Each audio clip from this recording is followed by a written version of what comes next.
Ola, alumnado de cuarto da ESO, imos recordar uns contidos que penso que son de primeiro ou segundo da ESO, que é como son as fórmulas das rectas e que relación teñen as fórmulas das rectas coas gráficas das rectas. E as gráficas coas fórmulas, porque tedes que saber, se vos dan unha fórmula, decir como é a gráfica, e se vos dan unha gráfica, decir inmediatamente como é a fórmula. Mirade, a fórmula das rectas sempre son da forma f de x igual a m por x máis n. M e n son números.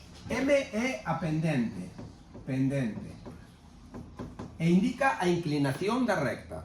E n é o corte co eixe y. Corte, eixe y. Ás veces ides ver onde a recta corta o eixe y, ese é o valor de n. Ás veces non vedes onde a recta corta o eixe y porque vos dan outro punto e tedes que usar a fórmula punto pendente.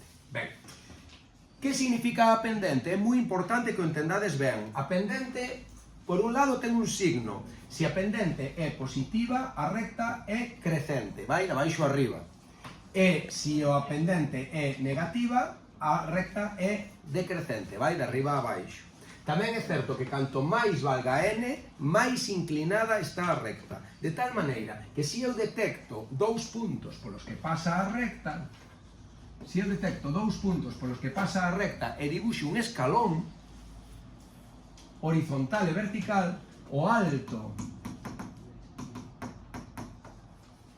dividido entre o ancho do escalón é a pendente. M igual a alto entre ancho. Con estas instruccións podedes, se vos dan unha gráfica, escribir a súa fórmula, e se vos dan unha fórmula, escribir a gráfica, dibuixar a gráfica. Por exemplo, ¿cuál sería a fórmula destas tres gráficas de rectas que hai aquí? Bueno, pois a primeira, fixadevos, canto vale n? Vai valer menos 1. Aquí canto vale n? Vai valer 2. Aquí canto vale n? Vai valer menos 2. O valor de n vese directamente porque o corte co eixe y. E canto vale m? Evidentemente aquí é positiva, aquí é negativa e aquí é positiva, pero aparte do signo, tedes que saber decir o valor. Para decir o valor, simplemente detecto dous puntos, isto é moi importante, dous puntos que eu saiba con claridade as súas coordenadas, así que buscamos puntos con coordenadas enteiras, puntos que corten os nodos da cuadrícula. Por exemplo, este punto é adecuado e este punto é adecuado tamén, vale? Entón, eu dibuixo así, e o alto entre o ancho do escalón é a pendente. Cantos cuadradiños ten isto de alto? 3. Cantos cuadradiños ten de ancho? 2. Por lo tanto, m nesta recta vai valer 3 dividido entre 2. E n vai valer menos 1. Bueno, pois con estes dous datos podo escribir a fórmula desta recta, que sería f de x igual a 3 medios de x menos 1. De acordo? Esta está a fórmula da primeira recta. 3 medios de x positiva, por un lado, signo positivo, porque vai cara arriba. Por outro lado, valor alto entre ancho do escalón, 3 medios. E por outro lado, o n, que é o corte co eixe y. Da mesma maneira, se dibuixo aquí un escalón de alto 1 e ancho 2, quédame que nesta segunda recta, vou poñer a ecuación abaixo,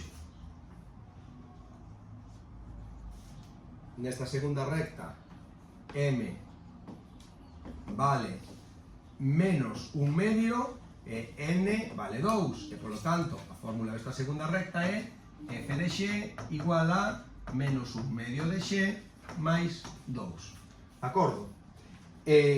Ollo, é negativa, o sea, o valor é 1 medio, pero é negativa porque a recta vai cara abaixo. Esta última, dibuixo o escalón, 3 entre 1 son 3, e polo tanto, nesta última recta, m vale 3, n vale menos 2, e a fórmula da recta sería f de x igual a 3x menos 2. De acordo?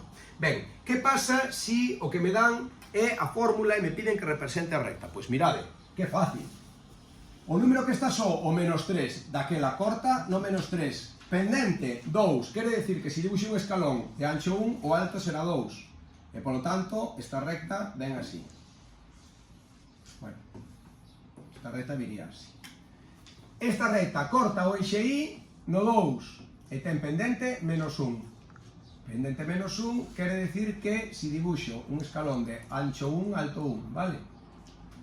E esta recta corta o eixe I no menos 1 e a pendente é 1 medio. Quere decir que o escalón, si ten de ancho 2, o alto será 1. Alto entre ancho dá 1 medio. E aí está representada a recta. Vale.